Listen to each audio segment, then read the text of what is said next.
Good day, this is Professor Will, CBMD PhD. Today is Tuesday, March 16, 2021.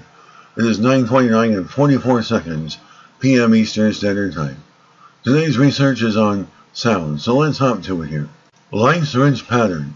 Researchers use sound to shape the future of printing. Date March 5, 2021. Source University of Bath. Summary. Researchers have developed a way to coax microscopic particles and droplets into precise patterns by harnessing the power of sound and air. The implications for printing, especially in the fields of medicine and electronics, are far-reaching.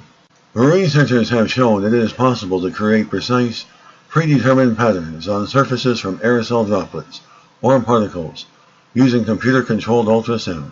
A paper describing the entirely new technique called sonolithography is published in Advanced Materials Technologies. The power of ultrasound has already been shown to levitate small particles.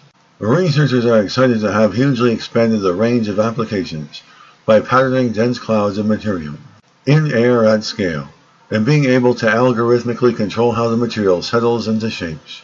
The researchers believe their work could revolutionize printing, improving the speed, cost, and precision of non-contact patterning techniques in air. Their work already shows the potential of sonolithography for biofabrication.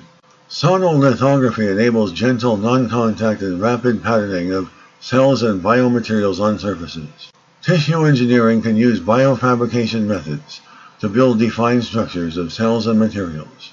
Researchers are adding a new technique to the biofabrication toolbox.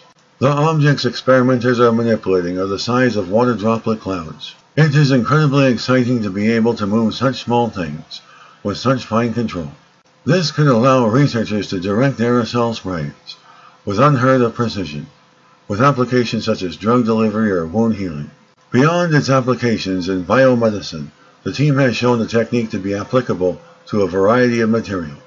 Printed electronics is another area the team is keen to develop, with sonolithography being used to arrange conductive inks into circuits and components. Good day, this is Professor Will, CBMD PhD, on microbiology, bioinformatics, and pathophysiology. Well, hope you enjoyed listening. Until next time, have a great day.